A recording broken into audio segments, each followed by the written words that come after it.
Classes के अंदर बढ़ते हैं हमारे अगले क्वेश्चन की तरफ। Right an essay on the women development program run by the government जो भी वुमेन डेवलपमेंट प्रोग्राम के बारे में बताती है उसके बारे में हमको इस क्वेश्चन में पढ़ना है।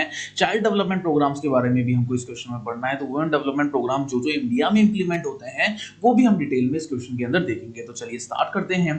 The ministry of the women and the child development has come up with several schemes deciding the norms of the child nutrition.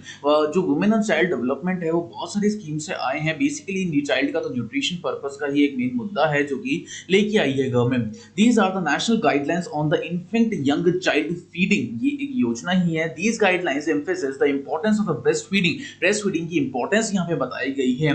Breast feeding must commence immediately after the birth and continuously 6 months. Breast feeding बच्चा जब पैदा होता है तब से लेकर 6 महीने तक ही चलना चाहिए, उसको माँ का दूध ही मिलना चाहिए। Before other forms of the milk are introduced, appropriate and the adequate complementary feeding must be commenced that thereafter and the breast feeding can be continue up to 2 years, और 2 साल तक ब्रेस्ट फीडिंग कंटिन्यू करी जा सकती है।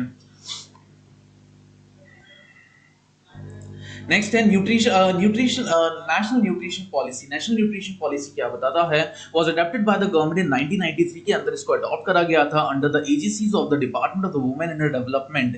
It advocated a multi sectoral strategies for eradicating the malnutrition को खत्म करने के लिए और ऑप्टिमम न्यूट्रिशन को अचीव करने के लिए इस स्कीम को लाया गया था। The policy advocates the monitoring nutrition levels and across the country and sensing the government machineries of the need for the good nutrition। अच्छे न्यूट्रिशन के लिए पॉलिसीज बनाई गई थी, उनको मॉनिटर करने के लिए, न्यूट्रिशन लेवल को बार बार चेक करने के लिए, सैनिटाइजेशन का पॉलिसी जो है वो सारी चीजें गवर्नमेंट लेके आई थी यहाँ पे। National nutrition policies also included in the food and the nutrition board. Food और न्यूट्रिशन बोर्ड में नेशनल जो न्यूट्रिशन पॉलिसी है वो भी इंक्लूड करी गई थी, which develops the poster, audio jingles and the video spots for the dismantling correct facts about the breastfeeding and the complementary feeding, जिस जो अच्छी खासी नॉलेज प्रोवाइड कर रहा था ब्रेस्ट फीडिंग और कॉम्प्लीमेंट्री फीडिंग के ऊपर। The integrated child development services scheme is ये सबसे कॉम्प्रिहेंसिव स्कीम है on the child development in the country, perhaps in the world. The ministry of the women and the child development is running this scheme since 1975 से ही ये scheme चल रही है। National policy for the childrens, it aims at providing the services to preschool children को services provide करना integrated so that ensure the proper growth and development, जिससे proper growth और development आ सके। This centrally sponsored schemes monitors the nutrition of the children, जो कि nutrition को ही follow up देती है, nutrition के ऊपर ही सबसे ज्यादा emphasis डालती है। Next है Orissa. is in Sanskrit means the first rays of the new dawn। Sanskrit का मतलब क्या है? जो पहली किरण हमको देखने को मिलती है। It is a nationwide training component of the World Bank assisted women in the child development project। ये nationwide implement करने वाली ट्रेनिंग कंपोनेंट का पार्ट है। Odisha has been cleared with the outlay of 600 crores for the 5 years। 5 साल के लिए 600 crores का इनका टारगेट था। UNICEF was also granted the technical collaborator in the project। Project के अंदर टेक्निकल कोलैबोरेटर भी एक यूनिसेफ बनाया गया था उसमें।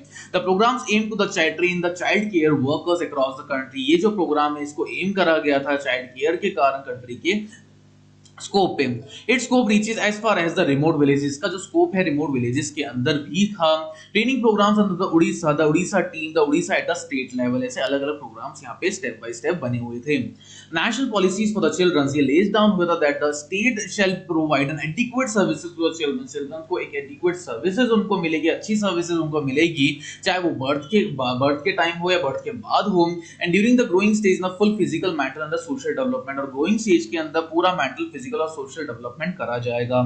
National charter for the childrens, ये एम्फेसिस करा है गवर्नमेंट ने, इंडिया ने कमिटमेंट करा है that every childrens have a right for the survival, health and the nutrition, standard of living, play and the pleasure, early childhood care, education, protection of the girl child, empowering the adults on equality, life, liberty, name, nationality, freedom of expression, freedom of association and the peaceful assembly, the right to the family and the right to protect from the economic exploitation and the fall abuse। जितने भी rights है एक normal individual के लिए वो तो उनको मिलेंगे ही मिलेंगे, प्लस सारा न्यूट्रिशन, सारा स्टैंडर्ड फॉर लिविंग, सारी चाइल्डहुड केयर, जितना भी प्रोटेक्शन करना गर्ल चाइल्ड के ऊपर, लाइफ और लिबर्टी प्रोवाइड करना, इक्वालिटी रखना, ये सारी चीजें भी इनके अंदर शामिल करी गई। National plan for the action for the childrens, includes the goal, objectives and activities। इसके अंदर क्या क्या इंक्लूड हुआ था, जितने भी गोल, जितने भी ऑब्जेक्टिव, जितनी भी एक्टिविटीज बच्चों से करानी जानी चाहिए for improving there nutritional status, उनके न्यूट्रिशनल स्टेटस को इंप्रूव करने के लिए, इन्फेंट मॉर्टेलिटी रेट को कम करने के लिए, इंक्रीज करने के लिए उनका एनरोलमेंट रेशियो, रिड्यूस करने के लिए ड्रॉप आउट्स को रिड्यूस करना, यूनिवर्सलाइजेशन करना, प्राइमरी एजुकेशन को कंपलसरी करना और एनकरेज बनाना उनका इम्यूनिटी सिस्टम को भी स्ट्रॉन्ग करना। The women and the child development division, ये एक नोडल डिवीजन है नीति आयोग के द्वारा, जो प्रोवाइड करता है पॉलिसी की गाइडलाइंस देता है और ओवरसी करता है सारे प्रोग्राम्स को, सारी इंप्लीमेंटेशन को, जो कि मिनिस्ट्री और वुमेन एंड चाइल्ड डेवलपमेंट को इंश्योर करता है उनकी सर्वाइवल के लिए। Development protection and the participation of the women and children, हर जगह पे उनका पार्टिसिपेशन, चाहे वो कोई भी ऑब्जेक्टिव हो, कोई भी एक्टिविटी हो, और एम्पावर करना वुमेन को, उनको कॉन्फिडेंस देना, इकोनॉमिकली, एजुकेशनल उनकी एबिलिटी को बढ़ाना, उनको इस तरीके से तैयार करना कि वो अपने चिल्ड्रंस को अच्छी तरह डेवलप कर सके, उनको पूरा पोटेंशियल दे सके, उनकी हेल्थ प्रोटेक्टिव एनवायरनमेंट के ऊपर भी ध्यान दे सके। It provides a special focus to improve the nutritional outcome। Nutrition outcome को मेन फोकस इनका क्या था कि प्रॉपर न्यूट्रिशन मिलना चाहिए एक बच्चे को, and overall development of the children's and adults and girls, overall development होना चाहिए। अदर स्कीम्स, और दूसरी स्कीम्स बहुत सारी है जो इंप्लीमेंट करी गई थी, जैसे बालिका समृद्धि योजना, Kishori Shakti Yojana, nutrition programme for adults and girls, early childhood age for 3 to 6 group childrens, and other programmes for universalisation of the elementary education, scheme for the welfare of the working children in the case of the protection, integrated program for the street children, childline services, central adoption resources agencies, Rajiv Gandhi creches schemes for the children, program for the genuine justice, general grant aid scheme, ये बहुत सारी policies आपको यहाँ पे दे रखी है जो कि जिससे रिलेटेड है, वुमेन्स और चाइल्ड एजुकेशन से रिलेटेड है। तो उम्मीद करते हैं आपको समझ में आ गया होगा ये question. Thank you so much.